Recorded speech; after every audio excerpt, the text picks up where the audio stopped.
Well, welcome along to the next instalment of this video mini series, which we have called Getting to Know the NRLA. And it's also kind of part of the celebrations of the relaunch of the NRLA YouTube channel.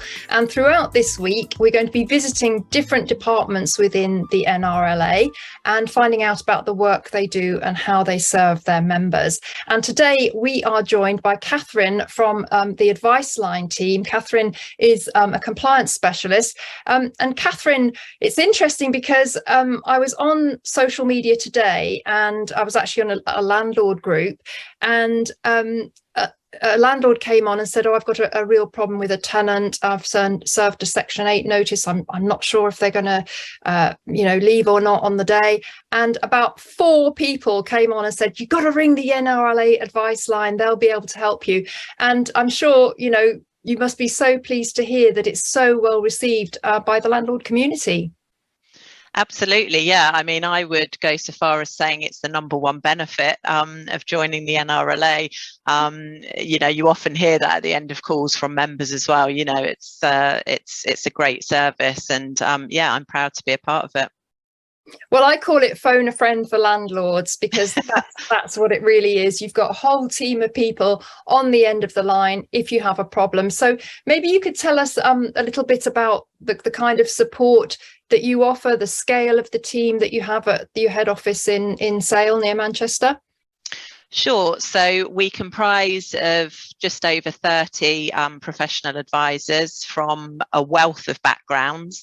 Some of us are landlords, others other types of property professionals, but we're all pretty passionate about property. We like and enjoy helping our members. So I think last check we do over 2,500 calls on average a week, and we've got a trust pilot rating currently of 4.9. So hopefully that reinforces that even with that number of calls, we're still doing a good job and keeping up a good service. Well, that is amazing. And what sort of questions do you deal with? Do you find that you get FAQs all the time? Do you get some very strange calls that you've never been asked about before? I can imagine that it's a real mixture of problems that landlords come to you to help solve. Absolutely. I mean, no day is ever the same. I mean, there's generally a running theme. Obviously, possession, rent arrears and antisocial behaviour are generally the top calls that we answer. But even within that, there's always nuances. It's always good to get down to exactly what the problem is, and they're always slightly different, although they do tend to be on a theme. But yeah, we have weird and wonderful things being asked all the time. I think most landlords possibly feel quite lonely at times if they don't have friends or relatives that are in the property game. It can be quite a lonely profession. So a lot of the time, although we're delivering advice, we're also developing or delivering support that you would ordinarily get from other colleagues that being a landlord, a sort of one-man band, if you like, you don't tend to get. So that's rewarding as well. Yes, I think one of the great things about the Advice Line is almost the instant gratuity of the answer, if you like. If landlords have a problem, sometimes it can be quite acute. They want instant support and help. They may feel quite distressed and anxious about what's going on. And I think it's just so lovely that that members can pick up the phone to you. You'll have heard it all before. You can help them, find a solution, calm them down, etc. Yeah, absolutely. I mean, you say instant gratification. I mean, it virtually is that. I think I've written down some call stats. Over 90% of calls into the team are answered first time, and then over 80% of those calls are answered within 2 minutes. So yeah, it really is pretty instant. Well, it's so important, if landlords are in an anxious state, they do want an answer, and it's so important that they get the right advice from the right source. And I think that is what the advice line is all about. You can really help them get to the nub of an issue and find a solution to it. Absolutely, and the fact that the NRLA is, committed to developing the team, so there's ongoing training, because as you probably know, there's so much legislation that covers private letting, and it's only on the increase, to be honest, and not only on the increase, but the existing legislation is always evolving. There's always new things coming out, so it's absolutely crucial to be on top of that. Otherwise, if you do ever need to get possession for whatever reason, then you're going to come unstuck if everything's not absolutely as it should be. Well, indeed, but by the same token, there's still, unfortunately, and hard to believe, there's still landlords that don't understand about tenancy deposit protection. And I think that this kind of leads on to my next kind of question, because if we take the government figures, they say there's around 2.3 million landlords in the UK. 97% of those landlords are small landlords with 3 or less properties. So I call those landlords kind of unprofessional landlords, not because they're not professional, but because they're probably a nurse or a dentist or a doctor or a lawyer. In other words, being a landlord isn't their first career. It's a kind of secondary thing. It's those landlords, I think, that probably need the most help and support, because they're not, fully au fait with all the regulations. They're not perhaps on landlord forums. They're not really immersed in the landlord sector. So I would imagine that most of your calls come from the smaller landlord demographic, maybe not the more, professional, full-time, portfolio landlords. Yeah, I would probably agree with that. Obviously, they're a much bigger percentage, so it would be right that we would get the majority of calls from them. But we do have what you would probably call professional landlords as well. We have a lot of agents as well that we help out, so we do cover all of it. I think some of the unprofessional landlords, they can often be older people that have perhaps got 1 or 2 properties as a pension investment.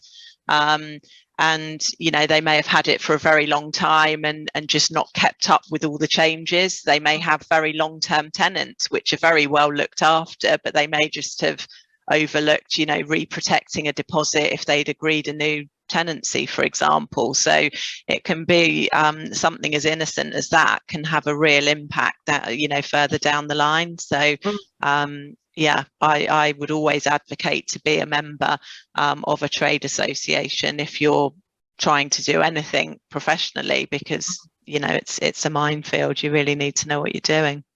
Absolutely, and that's a big part of this video mini-series, is to really highlight all the benefits of being an NRLA member, because there's many different departments that support the membership, and we're exploring those across this week. Do you ever find that you might suddenly get kind of trends in calls, like suddenly there's 3 calls in a row about one particular issue? Or is it literally a case of every time you pick up the phone, you just don't know what the challenge is going to be on the end of it?